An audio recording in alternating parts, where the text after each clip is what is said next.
Hey, welcome back to Pagosa Adventures. Once again, I have Lori Rabey with me, and I have no idea where you are, except for I know you've been in Mexico, but where are you? Right now, I am at Oliver Lee State Park in New Mexico, and I'm about 20 minutes drive from White Sands National Park. Are you going to White Sands? I am. I'm going to get a sled this time, and I'm going sledding. You know, the funny thing, the only childhood trauma I ever had in my life was at White Sands, New Mexico. Really? I was, in fact, we were RVing, which I have very vivid memories of this. We had a truck camper, and I was probably 3 or 4 years old. And so we went to White Sands, and I walked up to the top of a sands, and then in the distance, I saw this truck camper leaving. And I was convinced it was my parents leaving me there at White Sands. And I just remember rolling down that hill, and then I wound up at my mother's feet. So everything was good. I can see how that would be disconcerting. So there you go. So that's my only recollection of White Sands National Park. So, but anyway. Well, I got here last year, but only for one night. This is a hugely popular state park. New Mexico residents for $200 a year get unlimited use of their parks. Oh, wow. So New Mexicoans, if that's what they're called, are out here in full force. And to get a spot for more than a day, you have to book 4 months in advance, which is what I did this time. Wow. Well, you are really good at planning, and so I'm glad that worked out for you. Okay, so let's back up a little bit, because the last time we talked, we were basically talking about your first adventure. You had been around the country, all the way from Canada around to Florida to everywhere. Okay, so let's fast forward. Now, I don't know how much you want to share, but I know you had some medical situations happen. But now you're back on the road, obviously. I am. I had my knee replaced in the end of August, and that was interesting. Yeah. It took a lot of hard work, and I wanted to be ready to go on the road by January 1st. Yeah, because I know you like to bike, you like to hike, kayak. You do. You live the life when you're RVing. And so how's that new knee? The new knee is good, but the kayak had to stay at home. Oh, no. I was not cleared to do kayaking until the summer, okay, because it requires a very deep bend in my knee. Mm-hmm. But if I get to a place and I can rent a sit-on kayak, he's cleared me for that. Okay. Now, what about, can you bike and hike? Yeah, biking is the number one exercise you do to recover from a knee replacement. Okay. And my biking is back to 100%. When I did 13 miles at Red Rock Canyon, mm-hmm, up and down those hills near Vegas, I was really impressed with my ability to not hurt and to go as far as I wanted to go. That's awesome. That's awesome. Okay, so when I heard you were in Mexico, I messaged you and I said, okay, we've got to talk about this, Mexico. And so, let's just you're out of Canada, out of the snow, and in Mexico. Yep. So tell us all about what made you want to go to Mexico, and tell us that whole process, because I know you didn't go alone. You went in caravan. Yes. So what I did, Colleen, Gabrielle, and Colleen started LTV Mexico. It's a group on Facebook. And her and my goal was to go to Mexico this year to try it out. Neither of us had been, and we really wanted to try it out. But I was the one who said, listen, I'm not going to just shoot from the hip. This is a country that you have to understand and do your research. So we decided to invite a few other people that we knew, and we joined a group called Escapees. And they're a huge RV group in North America, and they have escapees and they have escapers. And this was an escapers group. So most of the people worked in the day from their rigs, but we joined the group simply to get the knowledge of how to cross the border, how to drive, where not to drive. And that information was very helpful. I think once we got to Mexico, the group we were with was just not our cup of tea, but that's it might be someone else's cup of tea. And we thoroughly, for the Mexico part of the journey, I couldn't have been happier to be in Mexico. It was something I wanted to explore because Florida is so horrifically expensive in the winter. And California just isn't on my need to go to list because I've been there so often throughout my life. But you need to find somewhere where you don't freeze. Mm-hmm. And Mexico was the next step. So we researched where we wanted to go, and Rocky Point, which is in Puerto Penasco, is literally straight south of Phoenix by about 5 hours. And you drive in Mexico for about an hour and a half. So, and it's a safety corridor, which means both the Mexican and the American authorities want this to be as safe as possible. When you get to the Mexico side, there's something called a Green Angel, and you see their trucks quite often. They just literally drive up and down the road and help stranded people. If you get a flat, we run out of gas. I think what really came into play when we started driving in Mexico, which is an experience, you need to know their laws. And you have to count for 5 counts at stop signs or you are ticketed. You cannot go over the speed limit, not even 1 click, or you're ticketed. And what happens in Mexico is they pull you over, they take your driver's license, and you have to follow them to the police headquarters where you pay your fine, and then you get your driver's license back. Wow. So we did see a couple just after we crossed the border. We crossed at Lukesville, which for those of you who don't know, Organ Pipe National Monument is just next to Lukesville. So if you look up Organ Pipe, you'll know where we crossed the border. And on the other side is a town called Sonoita. And Sonoita is a really interesting introduction to Mexico. And there are police everywhere trying to catch you because we're wealthy Americans, Canadians, Europeans, and we have money, and they would like some of that money. Sure, yeah. So we just followed the rules to the letter, and we got that through the escapers and the escapees. We knew where we needed to drive. We were given a route, which was so helpful for us. And then we were also told the rules of the road.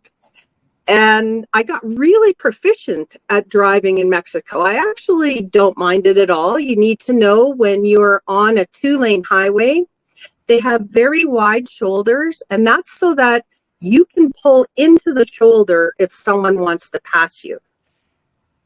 And if you don't know that, you can get a lot of nasty finger signs on the road because you haven't moved over. So I felt really accomplished going over the border. We were smart. We decided to visit the border the day before, and we watched the rigs that were going through, and we watched how they conducted their interviews and their searches. And literally it took us 15 minutes max for all 3 rigs to get through the border. Okay. Do they come into your rig, or I'm assuming they can if they want to, correct? Yes. Yeah. And it was interesting. We had 3 in our group, and it's always recommended to at least have 2 people in your group, 2 rigs. We had 3, and we had walkie-talkies. So we could talk to each of our rigs all the time, which was exceedingly helpful. And all 3 of us had something totally different done to us at the border. Jamie and Colleen had virtually nothing done to them. They were asked to stand away from their rig. They looked in a few cupboards. I think that was it for them. With me, the guy wanted to see all my documentation. He wanted to see the rig insurance and the Mexico insurance, and he wanted to see my registration, and he actually matched my registration to my VIN number on my vehicle. He was so nice. I think he was flirting with me, to be honest. And then he came in, he looked in the freezer, he looked in my tow car, he made me take some stuff out of the tow car, and then I was done. Now, Tana had a lot of her bins looked in. We actually thought a stray dog was going to get into her rig while they were looking around in all the bins. But like I said, all three of us were done in 15 minutes. Wow. And that's good. So is it intimidating, or is it just matter of fact, this is what we have to do? I think if we hadn't gone the day before to watch, we all would have had that sense of what is going to happen here. Mm-hmm. But because we had educated ourselves, and really, once we saw what it was, we weren't intimidated at all. So is it just showing your passport, or do you have to get some sort of a tourist visa, or can you just with your passport? Well, they do have what's called an FMM, which is a tourist visa, but they are actually currently phasing that out.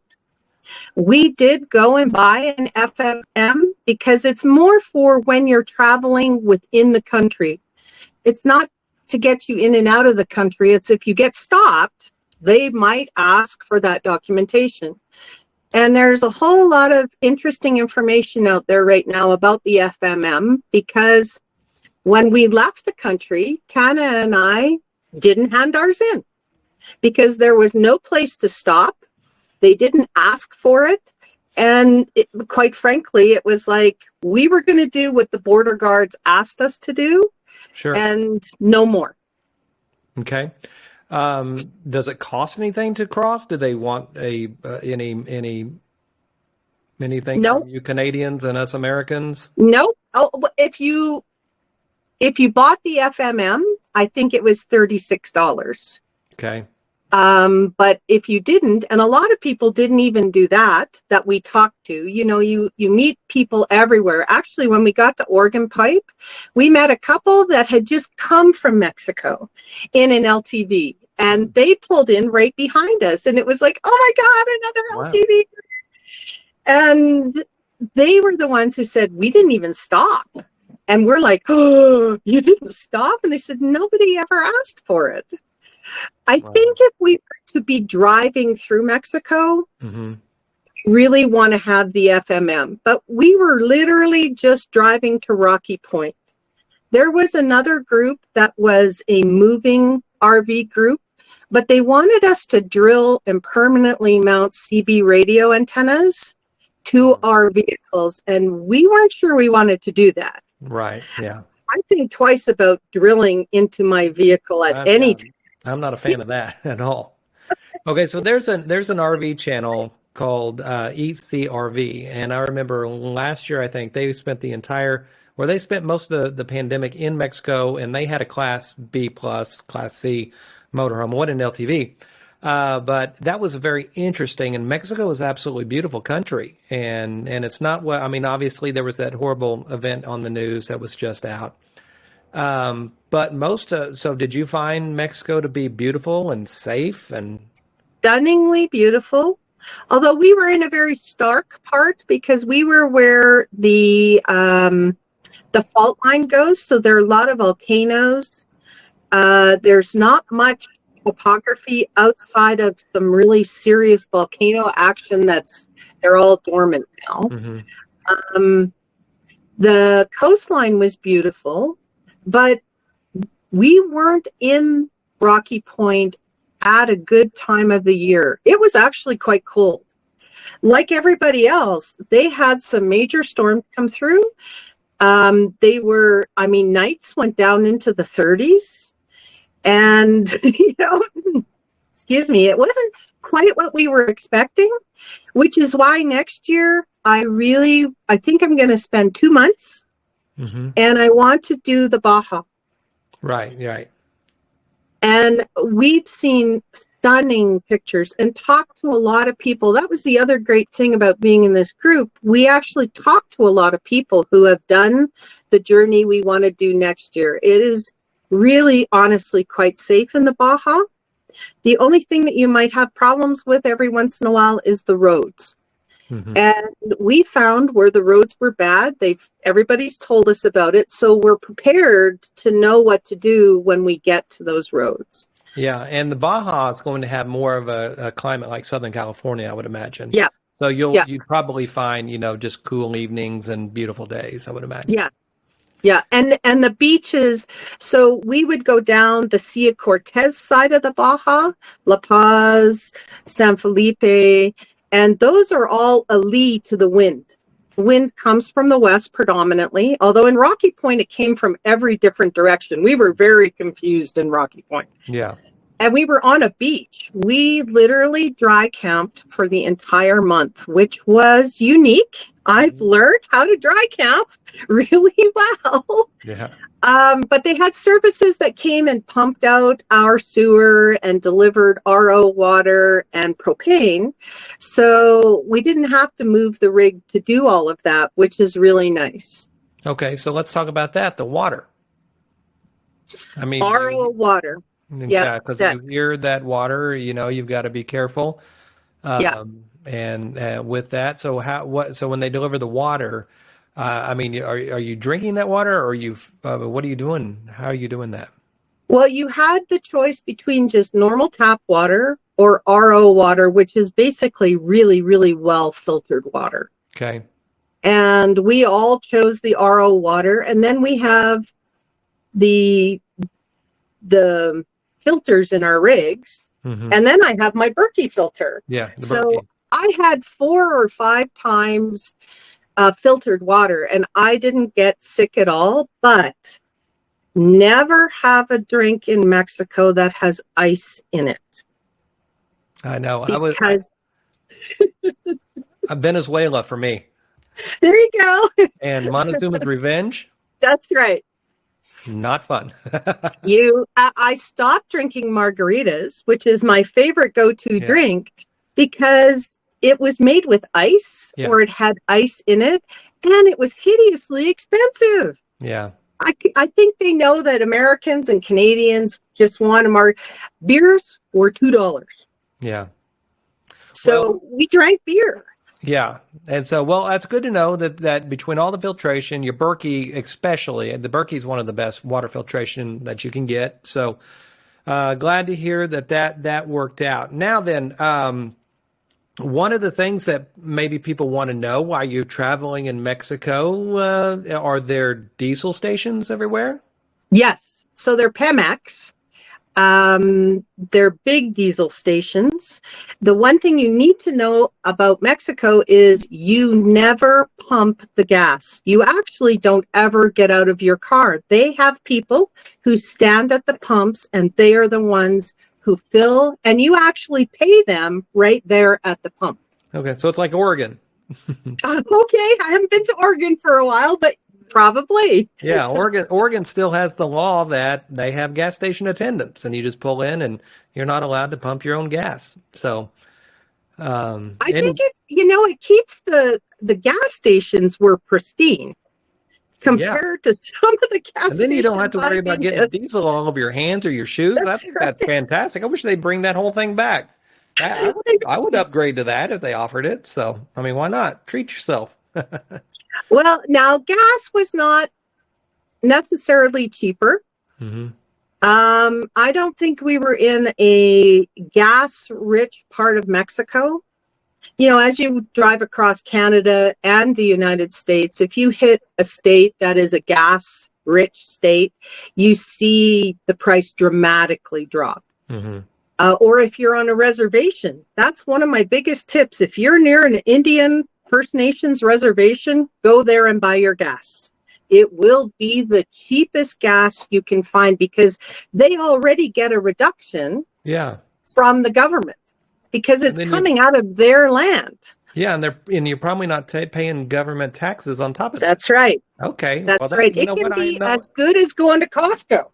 that's a great tip right there. I never even thought about that.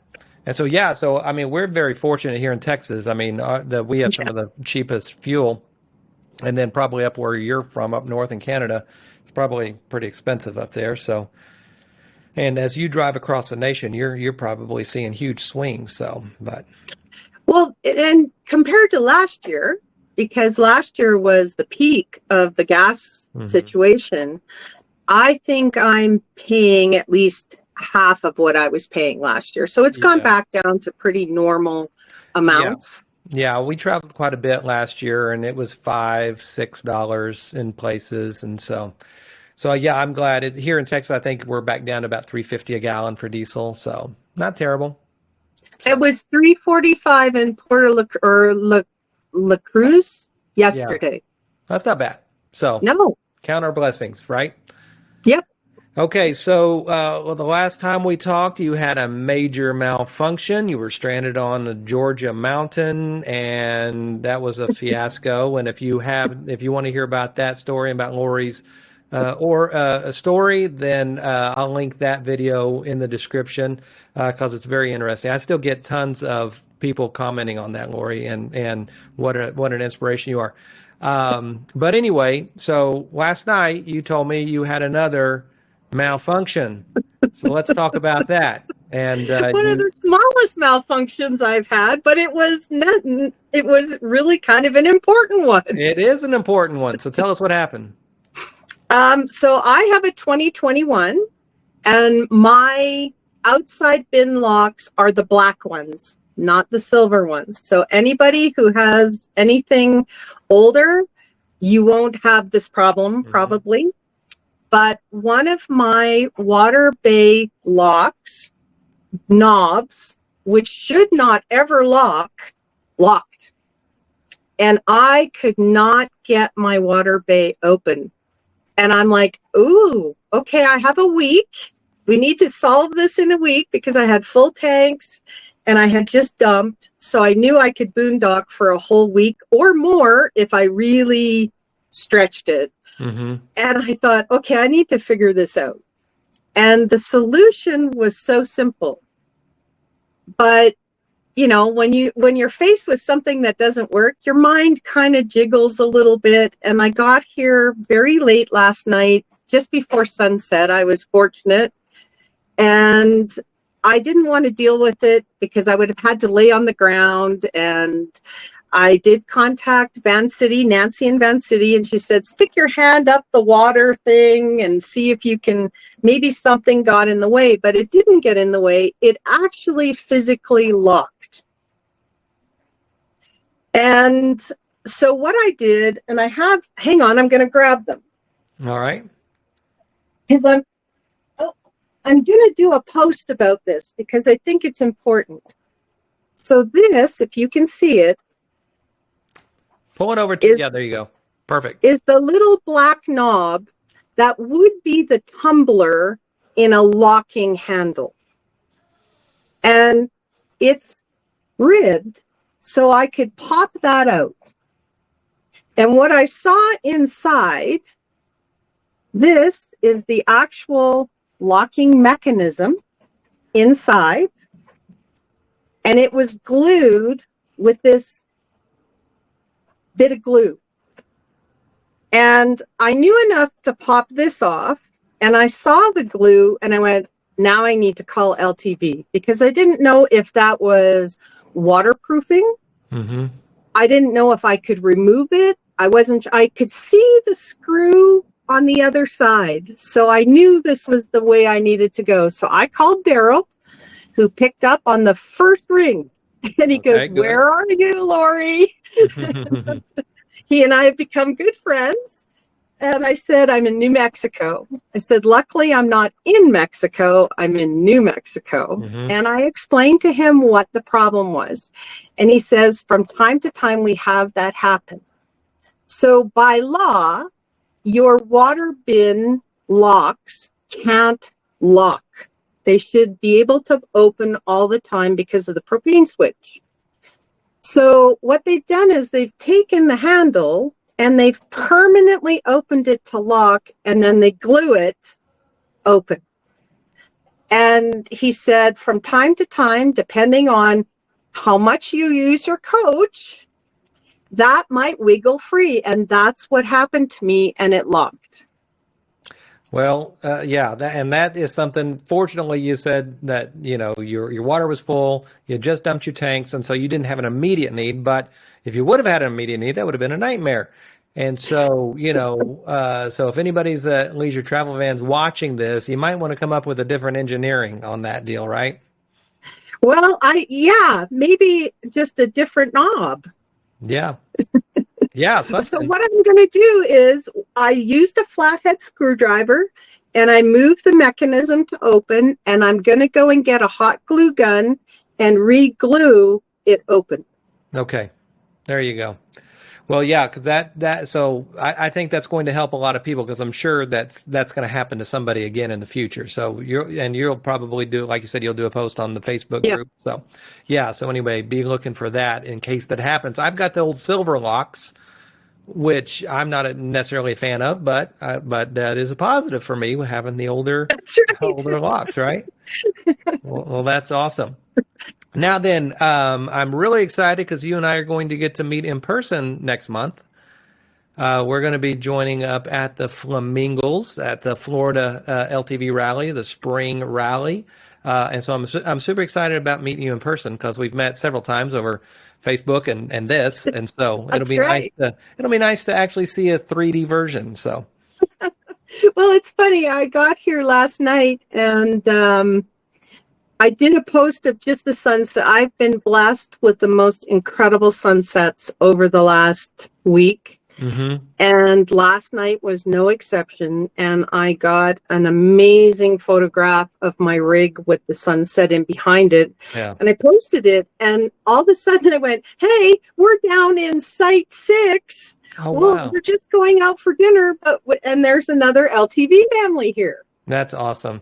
And that's what I love about our community is that, I mean, you just never know. You just never know. And never know. With the Facebook group, you're connected. And so that's great. Yeah. And that picture was beautiful. Now, I know you don't Instagram, but you do take some absolutely gorgeous photos. And what I did last time, I put your photos on our Instagram so people can see them. And so do you mind if I do that again? Well, I do Instagram. Oh, did you start Instagramming? Oh, I always have, but it was private. Okay. And it still is private. Oh.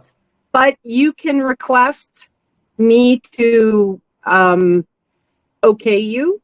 Okay. And I have started opening up to people I don't even know, which is I'm not too sure about. I don't want it to go totally public yet. Yeah. Because I'm getting a lot of very strange men that send messages through that. So I like to still view who you are before I allow you to see my stuff. But I do have an Instagram page. Okay. And you put those pictures on there? Yeah. Okay. Yeah. Well, I'll send you the actual link to it. Okay. And if I don't say no to anybody really, except maybe single men. But everybody else, I would rather share them. Okay. And it's been so much fun to get all the feedback from people. Like when I come out of my rig and someone runs up to me that I don't know and says, "Are you Lori from LTV?" And I'm like, "I am." Mm-hmm. And they're like, "We follow you all over the place," and they don't even own an LTV. Oh, wow. Yeah. So it's kind of, and I think the most touching message I received recently was from a lady who's about to buy an LTV that has been hooked up for a wheelchair. She's a paraplegic, and she is going to go solo on the road. And she said, your interview with me was what really sold her on doing. I had tears in my eyes. Wow. That's why I post. That's exactly why I post. Well, I do have a lot of, in fact, I think there was a comment on that video that was a year ago or more, right? Yep. And I get comments on that video all of the time that it's just an inspiration because I do think, people can be intimidated about RVing even as, a couple or a family, but then when you look at it on the solo side of it, that it can really be intimidating. So I do think that you're such an inspiration and you're not a weekend warrior. I mean, now you are, Mexico, come on now, you are a true veteran. And I can remember you and I were talking on Facebook even before you got your LTV. That's And right. yeah, and now look at you. You're as LTV as it can get. You've basically checked all the boxes. Well, this year's trip is going to be 8 months long. Yeah. All right. So you've come out of Mexico. You're in New Mexico now, and then I'm assuming you've got to head over to Florida to meet us over there, right? Slowly, but I'm doing a very different route this year. Yeah. Last year, I didn't get to see much of Texas, even though I lived in Texas for 20 years. Mm-hmm. I never saw any of the state parks. Mm-hmm. So this year, I'm doing Monahan Sand State Park, Canyon of Eagles, Canyon of Sonora, McKinley Falls, and Ray Roberts. Yeah. And I'm stopping and I'm visiting Nelson and Adela and doing a driveway stay in San Antonio. I met them last year and we did that wonderful bike ride together, and I can't wait to see them again. Yeah. And then at the end, I'm going to end up in Oklahoma because that's one of the states I've never been to. And I'm staying at another LTVer's place, Clyde and his wife. And he's been so helpful for me to learn the layman terms of everything. Mm-hmm. There are a lot of long explanations on certain things that someone who is not technically inclined or mechanically inclined just kind of reads and it kind of goes woof. Yeah. So there's been 3 or 4 men that actually take a post and make it so that I can understand it. That's awesome. So I've been waiting to meet Clyde for a long time. And then I'm going through Arkansas. Okay. And I'm doing 3 state parks and a national park in Arkansas. And then I'm headed to Natchez. Okay. And then to Florida. Yeah. Then we'll see you. I'm actually, tomorrow we're taking our LTV to Oklahoma, actually, too. So there's a lot of nice state parks in more the eastern side of Oklahoma. Yeah, for sure. I'm originally from Oklahoma, and we use our LTV and our RVs to get out of Texas and Oklahoma, to be honest with you. But anyway, yeah, I'd like to explore more of Texas because like I said, the second we step foot in the LTV, we're out of Texas, and so that's our plan. So, but I need to explore more of our home state here, I think. So let me know how all of those go, and then on our next conversation, you can give us the scoop on that. So tell us about. So you've been invited to the Flamingos, correct? I have. Yeah, and so I'm excited. There's a lot of people there that I know. Yeah. And I'm going to get to meet you all face to face, which is really exciting. Yeah, and you're going to give us a in-person talk too about everything you're doing too, right? Yep, I'm waiting for my questions to arrive. Yeah. I think I'm going to talk on Mexico. I'm actually exploring shipping my rig to Europe. Oh, wow. Oh.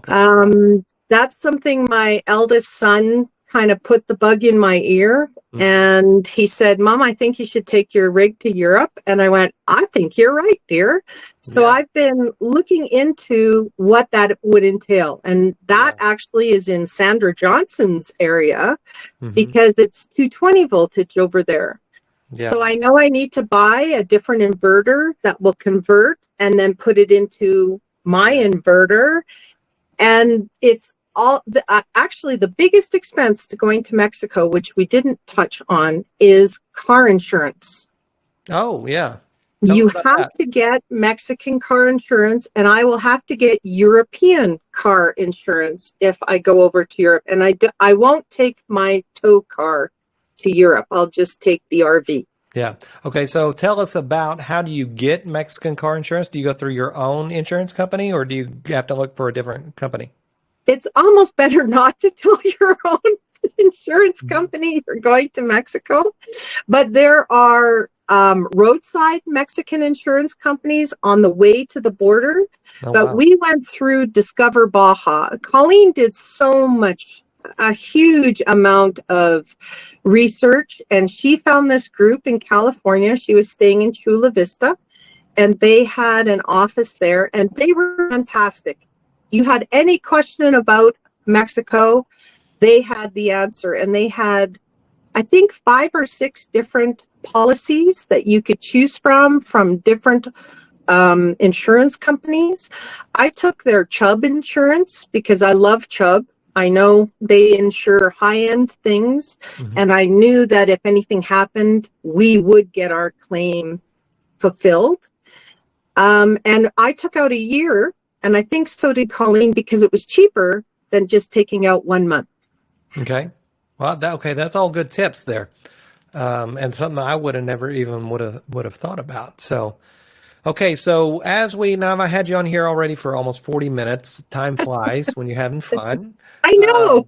So tell me about, what was your favorite thing, and then so just go ahead and tell us about your favorite thing first. My favorite thing of Mexico. Mexico, Yeah. the people. Okay. Absolutely the people. I felt so welcomed, understood. The language barrier was overcome by using Google Translate. Sure. They would use it, we would use it, we'd all laugh together. Mm-hmm. I had to actually find a doctor while I was there because I got bronchitis and I was very worried I would get pneumonia. And even though a lot of their stuff can be bought over the counter, because I'm allergic to penicillin, I had to go and see a doctor. And that was unique in and of itself. Mm-hmm. But the Google Translate and Google itself, really, I rely on that so much when I'm traveling. Tell me the closest restaurant. Tell me the next gas station. This one was, tell me where I can find medical doctor. Mm-hmm. And after a few hit or misses, because some of them places were closed, I stumbled onto a beautiful place and was just taken such good care of, and it cost me $35. Wow. That's Yeah. amazing. All right, so now tell us something that somebody going to Mexico in an RV, what should you really be concerned with, or maybe not concerned with, but be on the lookout for? Where you cross the border Mm-hmm. is the number one thing you must be cognizant of. That incident that just happened, I would never consider crossing the Mexican border there, and I certainly wouldn't RV on the other side right there. Okay, and for those that don't know, that is Matamoros, and that is South Texas, around Yes. the Brownsville area. So yeah, that was a terrible, terrible incident. But you went through Arizona. Yep, I went through Arizona at Lukesville, and the other one, there's one in California, not, of course, Tijuana, but there's one just east of Tijuana. I can't remember the name, and that's a great one to cross to. It's small. You don't have the huge lines. They get RVers all the time. And I think the other thing I want to tell people is to put your fear in a box and put it on a shelf, because there was absolutely nothing fearful at any time when we were in Mexico, except maybe running out of water Mm-hmm. because we Yeah. had to boondock. Well, I do think that, I watch a lot of travel channels on YouTube and people who travel all over the world, and a lot of them do say that the local people, that it's nothing like you see on the news. Now, Nothing. obviously, the thing that happened down in Brownsville, I mean, there are some terrible people as well in the world, and so, but generally, the people of every country are generally they're just like us, just awesome people. And so you're saying where you went through and everything, it's just wonderful people. Yep. Even the border officials, they didn't intimidate us. They weren't mean or nasty. Even coming back at that border crossing into the US, I was more intimidated with that process Oh, than I was with going down. wow. Education is king when you want to go to a new country. You need to know their laws. You can't take vape into Mexico. It's illegal. Wow. We didn't actually see Mexicans smoking where we were, not any of them.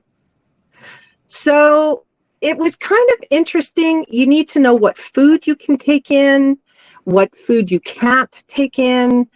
You need to know guns. No, leave your guns at home if you're going to go to Mexico. And bear spray is illegal in Mexico. They did ask me about both. They didn't check, I think, because I don't really look like the kind of person that would carry something like that. Yeah. But you are Canadian, which is bear spray is very relevant where you're from. It's very relevant. It's very relevant. Yeah. Eggs. Here's a funny thing. Right now, eggs in Mexico are dirt cheap. Yeah. And they're being smuggled across the border. And we were told, don't have an egg product or eggs in your vehicle. Oh, wow. And some people never get searched. Yeah. You know, you got to take it with a grain of salt. Personally, I've been to so many different countries and continents that I just follow the rules. That's just who I'm a rule follower. I'm sorry. I confess. And it's the best way to get you about your day as well. And so that's right. Anytime you see people that are not rule, or, these people that, that would get into an argument with one of the border crossings, I mean, that can't spell good news to you at all. No. Even if they're intimidating, you just got to grin, bear it, and get on with your day. Otherwise, you're stuck there for a while, I would imagine. So I think that's kind of the biggest things I want to say about Mexico. I know that where I'm going to go next year is going to be stunningly beautiful, and that's why I want to go. And I really wanted an option that was probably an eighth of the cost of going to Florida for a month. Yeah. And the food is fantastic. The people are fantastic. The stuff that you get to purchase is dirt cheap. Yeah. And you get to see some beautiful, beautiful places. Yeah. Well, that is awesome. Now, Janet and I are really looking forward to meeting you in person. And so we'll see you. It's about, I think, 5-6 weeks away. Yeah. Yeah. And so we'll be there. Sandy Johnson's going to be there. I know. And so a bunch of people that you probably know on Facebook. And so you'll get to meet them in person. And I do love that group. And we're Texan flamingos. And so that's still it's the oddest thing is the Texan Canadian flamingo. Yeah, exactly. And I still feel bad to my Texhoma LTV club and my Rocky Mountain, LTV club. I've never been to one of those rallies, but this is my third flamingos rally. So anyway, well, it's a good group of people. It is a great group of people, and so I'm really looking forward to seeing everybody again. But with that said, Lori, thanks a million for jumping on here. And then we will see you in April. And then for your photos and everything, we'll figure out a way for people to find your Instagram or something. But I'm sure I'll probably sprinkle some throughout this video or put them somewhere where people can see them, because it is stunning and you take such good photography as well. So. But well, anyway. this has been great. I want to let everybody know about one more thing. The Facebook page for the solo women travelers. This is for any woman who travels in an RV by themselves or with their same-sex partner.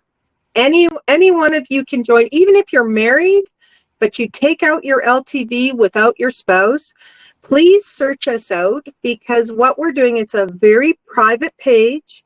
You have to prove that you own your LTV. We've done that for safety reasons because we want to be able to post where we are. Mm-hmm. And I have now done, I call them meetups. I've done 4 meetups in 4 different national or state parks. And it's so much fun to have a group of girls come together and you get to experience a beautiful place with a group instead of by yourself. So it's called LTV Solo Women, I think is what it's called, or Solo. I'll send that to you too. It's a Facebook group. Okay. All right. Well, be sure to search that out. I think that's pretty cool too.